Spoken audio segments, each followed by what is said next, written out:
Tirwedd Fynyddig Chwarel Dinorwig yw'r mwyaf gogleddol ond un o'r cydrannau. Dyma'r cydran mwyaf sy'n rhan o'r eiddo, gan gwmpasu 1,253 hectar.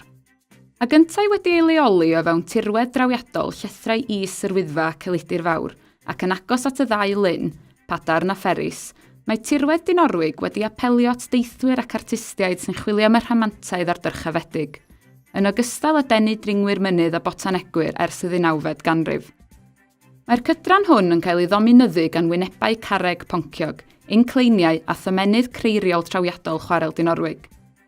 Roedd Chwarel Dinorwig yn cystadlu yn erbyn penryn o ran ei maint a'i hallbwn, ac roedd yn debyg iawn iddi mewn sawl agwedd.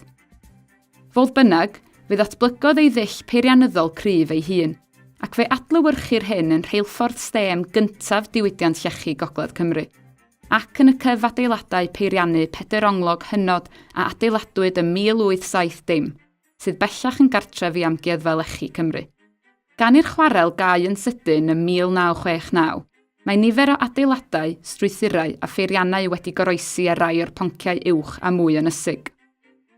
Mae Dinorwig yn cynnig eglurhad llyfr testun o arferion chwarelydda Llechi o ddiwedd y 19fed ganrif hyd ganol y 1960au.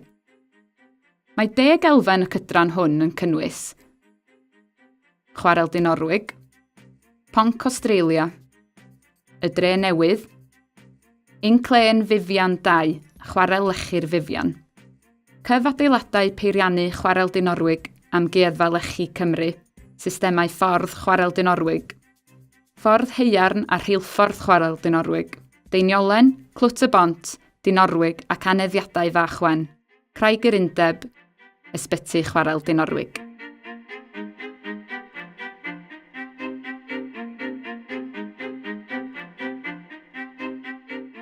Cafodd stad Dyfeinol ganiatâd gan y Senedd i amgau tir comin mynydd Dinorwig ym 1816. Bu i'r ystad lesu lleiniau o dir yma cacw ar lethrau fach wen mwyn i'r chwarelwyr a'i teuluoedd adeiladu eu tai eu hunain arnynt. Bellach mae llawer yn anghyfannedd. Eu bod yn adfeilion, maent yn dangos sut y byr mewn lifiad o weithwyr i'r diwydiant Llechi, symud y mylon ymeithu bron i gopau'r llythrau. I'r gwrthwyneb, bu chwarelwyr oedd yn ysu am annibyniaeth sefydlu pentrefi cyfagos Deiniolen a Chlwt y Bont a rydd daliadau bychan, gyda chymorth contractwyr hap fasnachol a chymdeithasau adeiladu lleol. Adeiladwyd Deiniolen ar ymyl y ffordd Lechi o'r chwarel at y môr, a sefydlwyd Clwt y Bont ar hyd llwybr y ffordd haearn na adeiladwyd ym 1825 i gysylltu'r chwarel a'i fforthlad yn y Felin Heli. Codwyd y Dre Newydd ger hen ardaloedd gwaith Chwarel Dinorwig yn y 1870au cynnar, fel llety weithwyr oedd yn byw yn rhy bell i ffwrdd i deithio nôl a blaen bob dydd. Roedd yr ystafell wely ym mhob uned yn cynnwys lle i 4 dyn, ac roedd yr rhain yn cael ei defnyddio hyd 1937.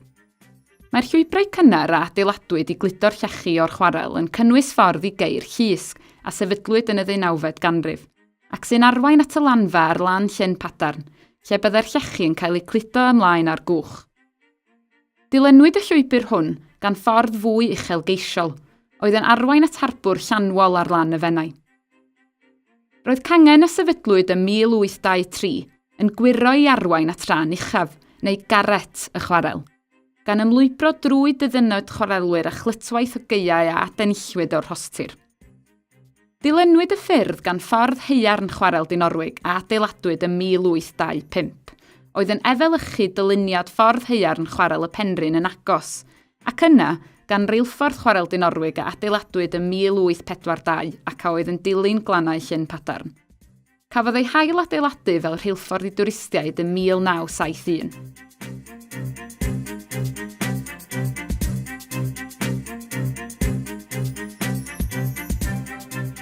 Dyma'r garreg frig naturiol, lle cynhalwyd cyfarfodydd Undeb Chwarelwyr Gogledd Cymru.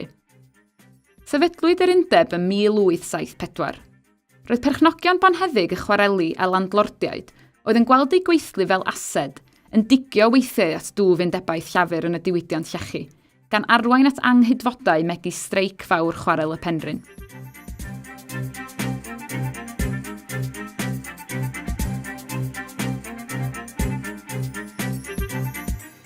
Cadiolen dwi, ac rwy'n gweithio fel curadur yn amgueddfa Llechi Cymru, sy'n rhan o Amgueddfa Cymru. Mae'r amgueddfa wedi'i lleoli yn hen weithdai peirianneg Chwarel Dinorwig yn y Gilfach Ddu. Mae'r gweithdai ar ffurf 4 ongl gyda iard yn y canol. Yma gwnaethwyd y gwaith cynnal a chadw ar beiriannau ac offer y chwarel. Ni newidiodd fawr ddim o pan agorodd yn 1870 nes iddo gau bron i 100 mlynedd yn ddiweddarach. Yn 2017, roedd adolygiad a gomisiynwyd gan Lywodraeth Cymru o Amgueddfa Cymru yn cynnwys argymhelliad yn annog Amgueddfa Cymru i osod ei golygon ar ôl fwy uchelgeisiol i'r amgueddfa Llechi. Mae prosiect newydd yn ceisio nid yn unig trawsnewid Amgueddfa Llechi Cymru, ond hefyd cryfhau presenoldeb Amgueddfa Cymru yng Ngogledd Cymru, gan weld Amgueddfa Llechi Cymru yn dod yn gyrchfan a ffordd rhyngwladol i ddysgu am Treftadaeth Llechi Cymru, ac yn bencadlys Amgueddfa Cymru yng Ngogledd Cymru, gan gyflawni ehangder gwaith a chasgliadau'r sefydliad cenedlaethol oedd gyda Llechi yn galon i'r cwbl. Carwyn Price dwi ac rwy'n gweithio fel chwarelwr yn Amgueddfa Llechi Cymru. Fel tîm rydym yn arddangos ein sgiliau holltianaddu Llechi i'r cyhoedd. Dysgais y grefft fel prentis yn chwarel y Penrhyn Bethesda, ac mae'r blociau o Llechi a ddefnyddiwn yma yn yr amgueddfa yn cael ei roi gan y chwarel. Yn ystod yr arddangosiadau, rydym yn defnyddio dulliau traddodiadol, rydym yn hollti'r blociau a llaw ac yna yn naddu'r Llechi i feintiau cywir gan ddefnyddio cyllell-naddu. Mae'n edrych yn hawdd, ond tydio ddim. Mae'r arddangosiadau holltianaddu yn boblogaidd iawn, rydym yn gwneud yn rheolaidd ac mae aelodau o'r cyhoedd yn mwynhau gweld y grefft ac yn gofyn cwestiynau ar y diwedd.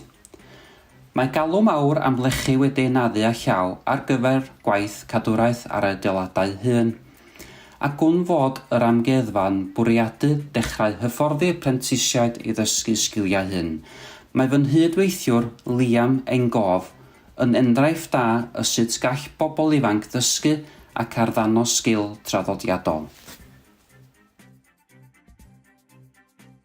Mae dros 13 o filoedd o wrthrychau yng nghasgliad Amgueddfa Llechi Cymru, ac mae'r rhain wedi'i rhannu'n 3 categori.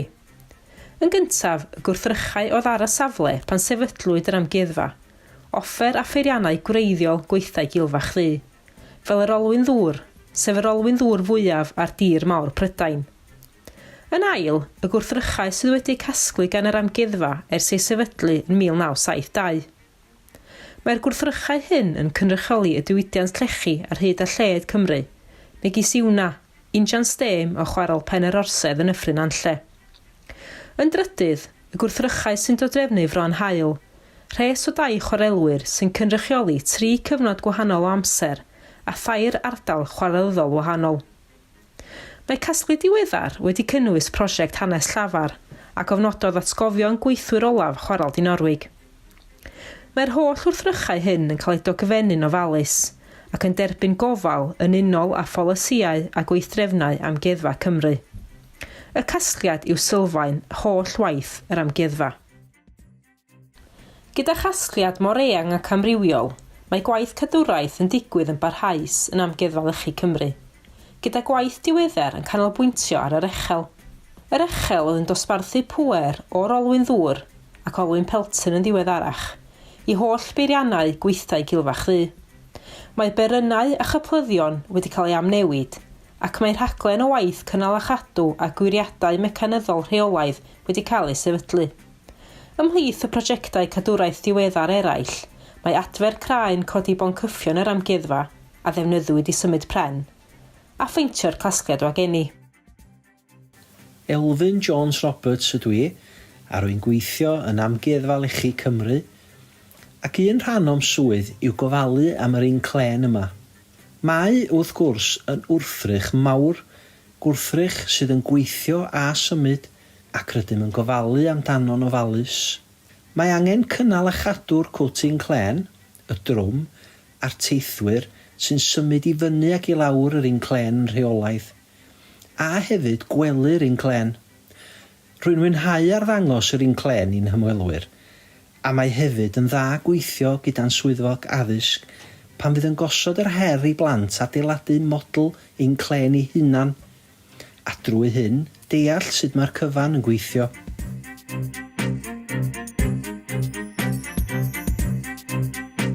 Roedd ysbyty Chwarel Dinorwig a adeiladwyd yn y 1860au ar flaen y gad o ran gofal meddygol i weithwyr oedd wedi cael eu hanafu. Mae'n un o 2 ysbyty a sefydlwyd yn diwydiant Llechi Cymru, ac mae pob un ohonynt wedi'i cynnwys yn yr eiddo.